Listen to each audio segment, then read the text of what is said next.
Good morning, children. In this topic today we are going to discuss about the Janapadas and Mahajanapadas. So what is Janapadas? Okay, we have studied the earlier class that Rajas or the kings, they performed even Ashwametha yaga so that they become more powerful, capturing the territories of other kings or other kingdoms. Also they made the other rulers, the smaller kings, as accepted, made them to accept his supremacy. So here the kings began to expand his their kingdoms. It becomes larger and larger and become very powerful regions. So the rajas who performed these big sacrifices like the Ashwametha, they were recognized as being the rajas of the Janapadas in the than the Janas. We have studied Jana is a small community. Jana is a group of community or society like the panchayat system which we have now. So they were the small groups of community. When Janas become more and more, we know that population is increasing. When the Rajas, the head of the Jana become the Raja, and this Raja expanding his kingdom, then this kingdom expanding the territory so that it becomes very larger. They are called the Janapadas. When the territories are expanded, becoming bigger, it is called Janapadas. So the person who is in charge or head of the Janapadas become the Raja. Okay, so that literally it means Janapada means where the Jana set its foot. That means where the Janapadas, where the land is occupied by the king or the people and they settle down. Those regions are called Janapadas. So here archaeologists, we have studied archaeologists are excavating many regions, many territories, many areas, many and finding out the ancient remains. What were the people used? What were the how was the kingdoms existed, etc. So here the many Janapadas were excavated by the archaeologists. Some examples we can find out in Purana Khila in Delhi, Hastinapura near Meerut and Atranchikhera near Eta. These are the two places in Uttar Pradesh. Okay, so these places were excavated by the archaeologists. They found that people lived in Vish, or the people lived in these regions, or they had constructed small huts also. Okay, so in the Janapadas were existed in these regions in Uttar Pradesh and Delhi regions, they all made small huts for living, and also they had maintained cattle. Many cattle were kept, that were their income. Also some other animals they had domesticated and they were taking care of these animals. Here from the excavations the archaeologists found that many types of cultivations, variety of crops were also cultivated here: rice, wheat, barley, pulses, sugarcane, sesame, mustard, etc. These were the pulses and other food grains also were cultivated in these regions. Okay, so they made earthen pots. We know that when the food grains they had to store, they made the large earthen pots. Also for cooking purposes they had used the earthen pots. Earthen pots are pots made of earth or soil or clay. It is made, the wet clay was used to make clay pots also. So some of these were grey in color.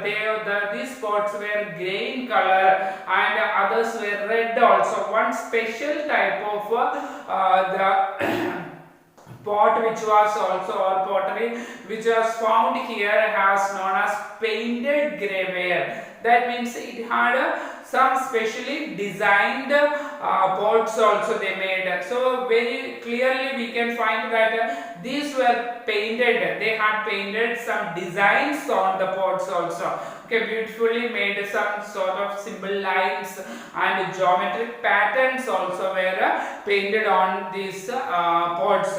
Then the Janapadas are expanding, becoming very larger, more and more important than the Janapadas. They become Mahajanapadas. About 2500 years ago, some of these Janapadas became more important than the others, and they were known as Mahajanapadas. There means many Janapadas or smaller kingdoms existed. Some of the kingdoms were very prominent and very powerful, ruled by the powerful rulers. So those kingdoms were known as Mahajanapadas. Mahajanapadas were very powerful kingdoms, okay, ruled by powerful rulers, okay.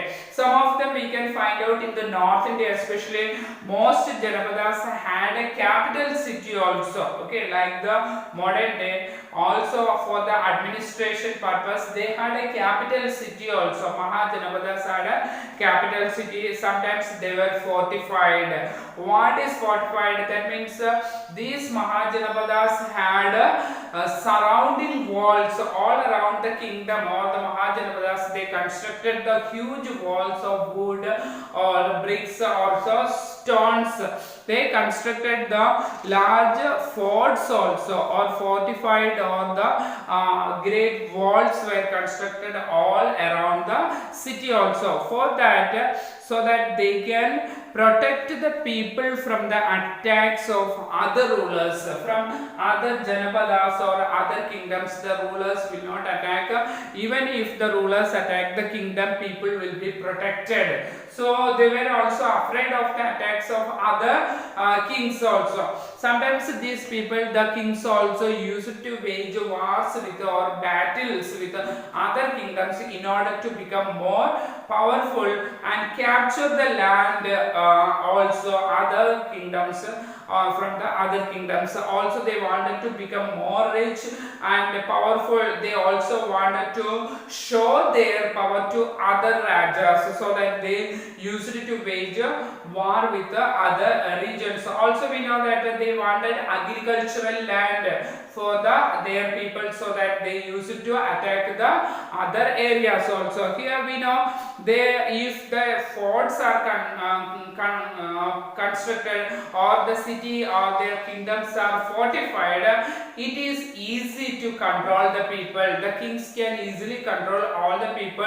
Also it can resist the attack of other rulers, so that they used to construct the fort walls. We can find out the very large walls were constructed. The fortification wall of Kaushambi, that is picture remains in the wall of made of bricks. Very large fortification was archaeologists had excavated from Kaushambi. That is also we can find near the present day Allahabad in Uttar Pradesh region. That was constructed about 2500 years ago. So this wall was also part of the Mahajanapadas existed there. Okay, so here for construction of these forts and fortification of walls, etc., they needed many laborers. Many workers were engaged for the construction of this. The kings made the people to work for the kingdom. Also many thousands of women and children also participated in the construction of these walls or fortification. Also many resources are needed, bricks or the clay, soil, stone, etc. The kings used to collect from the different parts of the kingdom, or so that they needed more resources. We know that the new rajas now beginning maintaining the army also. They had an army or the military, and soldiers were paid in regular salaries maintained by the kings throughout the year. So that some payments were probably made using punch-marked coins also. Here how they had got this type of resources, because they needed money. There was no money circulation during that period, so that they used to get the work done by the people as labor. Okay, so they were did not pay the money for them, and the forced labor was also followed during this period. So how the people, how the kings or the rajas made the for the maintenance of army or for maintenance of their kingdom, how they collected money or how the resources were collected in the form of taxes. Okay, they introduced many types of taxes that we will study in the coming classes.